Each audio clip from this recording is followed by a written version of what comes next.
16 दिसंबर है और केंद्रीय चयन परिषद बहाली के चेयरमैन अध्यक्ष हैं के.एस. द्विवेदी। ये पूर्व डीजीपी हैं और 1984 बैच के ये आईपीएस अधिकारी हैं। बिहार के डीजी होकर रिटायर किए। भागलपुर में जब एसपी थे तो इन पर गंभीर आरोप भी लगे थे और लगातार केंद्रीय चयन परिषद बहाली जो हो रही है उसके ये चेयरमैन और अध्यक्ष हैं।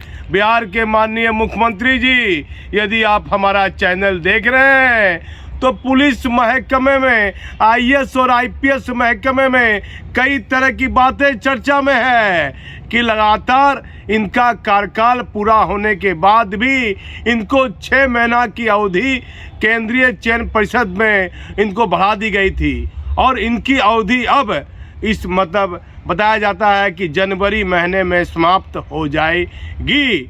और जस्ट 29 तारीख को इन्होंने बहाली की एक बहाली की एक क्रिया होती है, एग्ज़ाम होती है, रिटर्न एग्ज़ाम बहाली की होती है।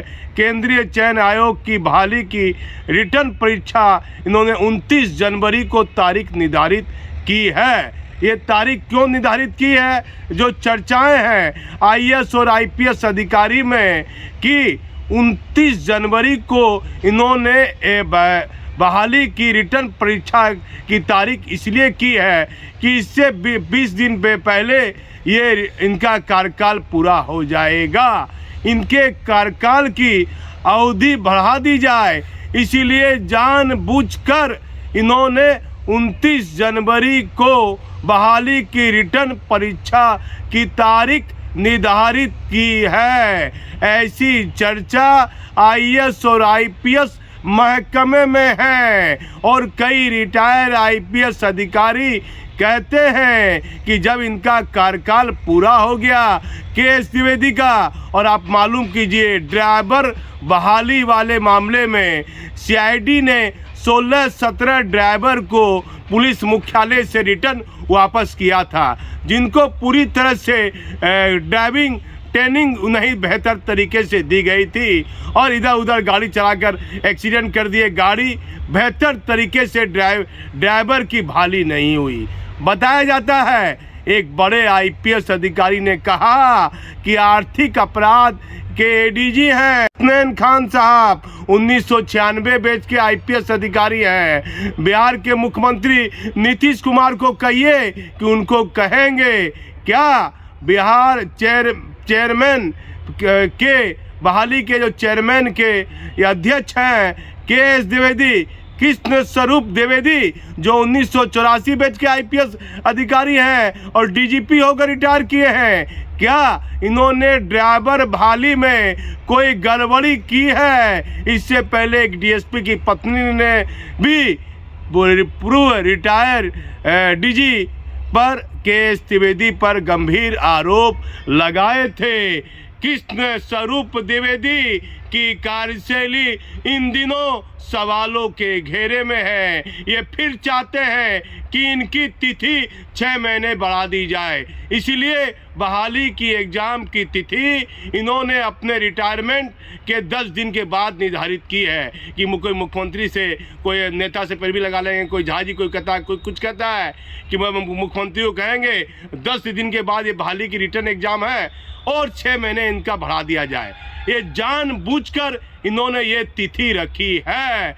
ऐसी चर्चाएं हैं। रिटायर अधिकारियों का मानना है कि जब वह अपने कार्यकाल पूरा कर चुके हैं और इनको सरकार 6 महीने की अवधि बढ़ा दी है तो बार बार ये सरकारी महकमे में क्या बिना गड़बड़ी के उस पद पर रहना और उचित है? कुछ गड़बड़ी होती होगी, लोग सवाल उठाते हैं, रिटायर अधिकारी सवाल उठा रहे हैं कि बार बार उसी पद पर के.एस. द्विवेदी को और 6 महीना वह चाहते हैं कि उस पद पर बने रहें। हमारा किसी से कोई मतभेद नहीं है। के.एस. द्विवेदी बड़ी पूजा पाठ भी करते हैं, ये भी करते हैं, लेकिन उनकी कार्यशैली और उनके अंदर में क्या बातें घूम रही है ये कह पाना कठिन है, लेकिन रिटायरमेंट के बाद एक महत्वपूर्ण पद ये बहाली का पद है।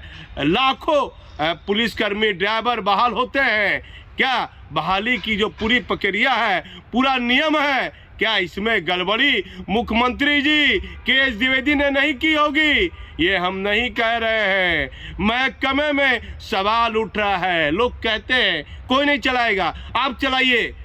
मैं कोई आरोप किसी पर नहीं लगाता हूं, लेकिन चर्चाएं के.एस. द्विवेदी के बारे में हो रही है। उनका 6 महीना जो समय बढ़ा दिया गया थी, अवधि समाप्त होने वाली है। आखिर वह जो है रिटर्न बहाली की जो तारीख निर्धारित किए हैं, क्या वह तारीख जानबूझकर निर्धारित की गई है? क्या एक साजिश के तहत निर्धारित की गई है? फिर 6 महीना उनकी अवधि बढ़ा दी जाए। आखिर ये पूरा खेला क्या है?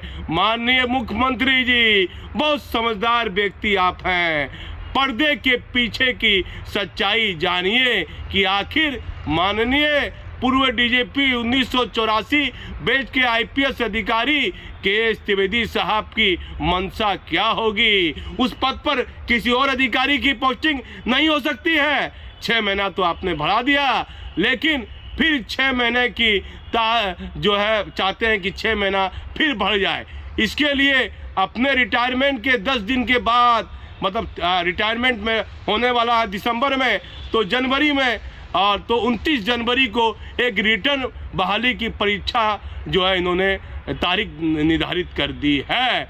अब देखना है, राज्य सरकार को देखना है, नीतीश कुमार को देखना है, क्या इस पूरे मामले में, इस पूरी खबर में सच्चाई है? क्या हमारी खबर, क्या जो चर्चाएं हैं, क्या वह झूठी है? आप हमारी खबर में बने रहिए। और बिहार का डीजीपी कौन होगा?